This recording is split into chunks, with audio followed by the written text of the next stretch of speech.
नमस्कार दोस्तों, स्वागत है आपका अपने चैनल रिक एकेडमी में। दोस्तों, आज के वीडियो में हम बात करेंगे इतिहास क्लास 12th की बुक की और इस चैप्टर 1। तो दोस्तों, स्टार्ट करूं उससे पहले अगर आप चैनल पर नए हैं तो चैनल को प्लीज़ सब्सक्राइब कर लीजिए और दोस्तों के साथ शेयर भी कीजिए। तो फ्रेंड्स, ये एनसीईआरटी सीरीज़ की बुक में सबसे पहले मैं क्लास 12th के बुक इतिहास को मैंने चुना है। और क्योंकि इतिहास से हमेशा एग्ज़ाम में इसका जो रेशियो होता है क्वेश्चन का तो अधिक ही रहता है।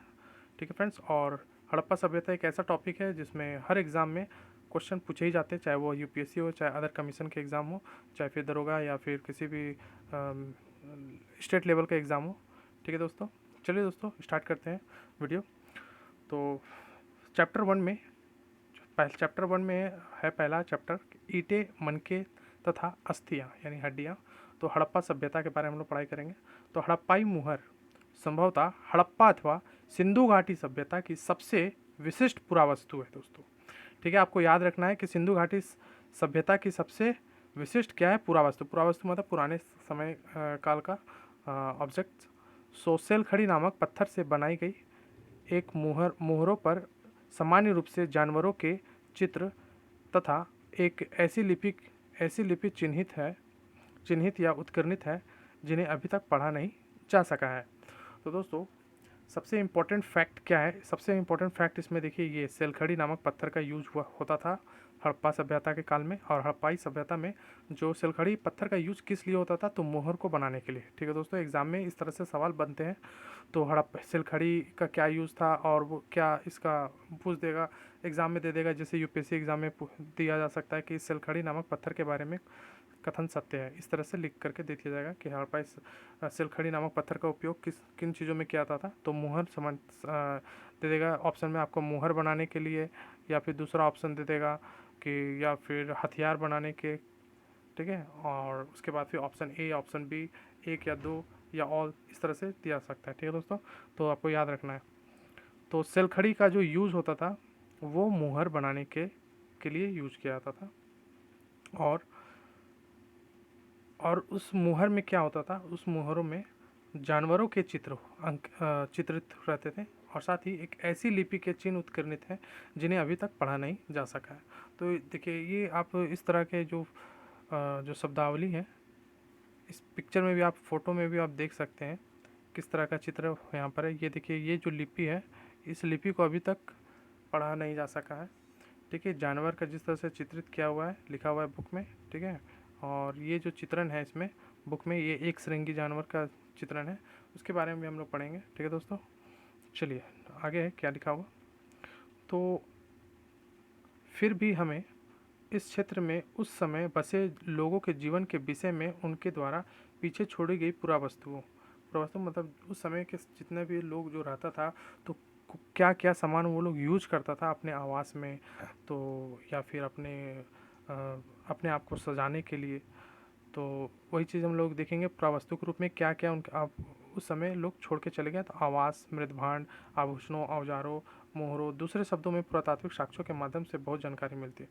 तो दोस्तों, यही एक एविडेंस है, यही एक साक्ष्य है जिसके दौरान लोग जो है सो आज के जितने भी पुरातत्व वेद लोग हैं, वो लोग क्या करते हैं, इन सभी मृदभांड, आभूषणों, औजारों और मोहरों के द्वारा जो है सो उन लोगों का रहन सहन के बारे में, यानी हड़प्पा सभ्यता के में रहन सहन के बारे में लोगों को जानकारी प्रदान करते हैं। ठीक है दोस्तों, चलिए आगे हम लोग देखते हैं आगे क्या है।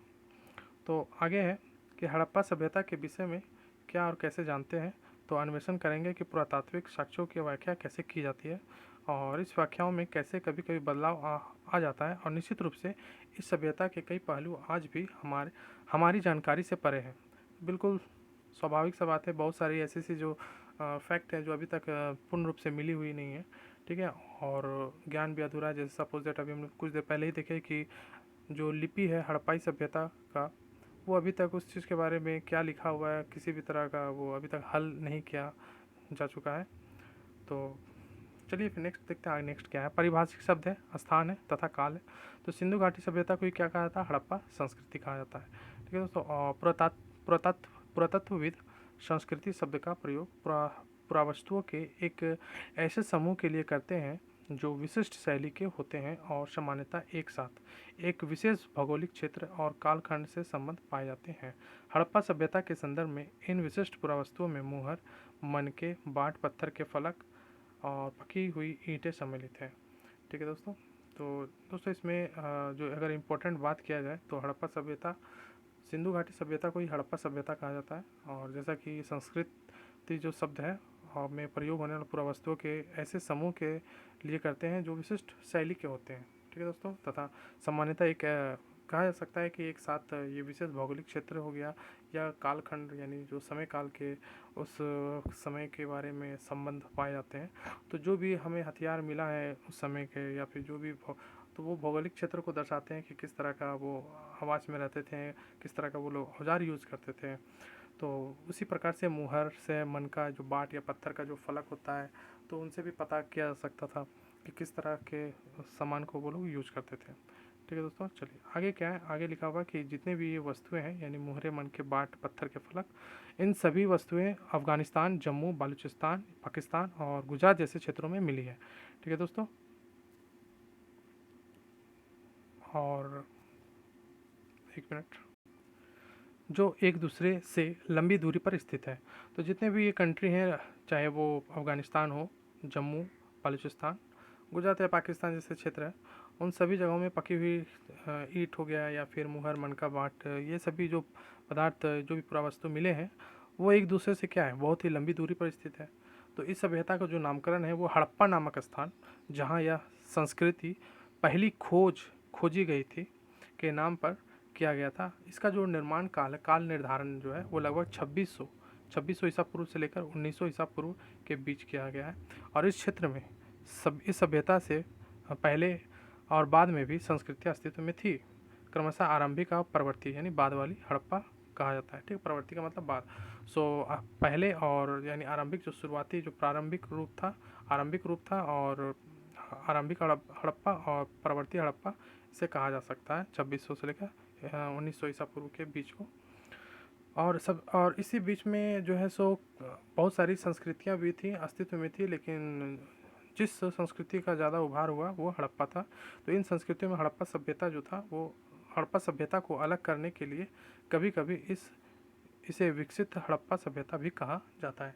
तो चूँकि इससे बहुत सारी सभ्यताएं भी मौजूद थी हड़प्पा सभ्यता यानी 2600 से लेकर 1900 ईसा पूर्व के दरमियान, लेकिन ये हड़प्पा सभ्यता जो थी ये अपने आप में एक बहुत ही उस समय के समय काल से अगर देखा जाए तो काफ़ी अत्याधुनिक और आधुनिक रूप से ये विकसित थी। ठीक है दोस्तों आज का वीडियो बस हम इतना ही रखते हैं, फिर हम लोग मिलेंगे नेक्स्ट वीडियो में। ठीक है दोस्तों, चलिए मिलते हैं नेक्स्ट वीडियो में दोस्तों, और कीप वॉचिंग। दोस्तों वीडियो आपको कैसा लगा आप कमेंट करें, और वीडियो को पसंद आए तो दोस्तों वीडियो को ज़रूर से लाइक कीजिए, दोस्तों के साथ शेयर कीजिए, और ज़्यादा से ज़्यादा सब्सक्राइब कीजिए दोस्तों।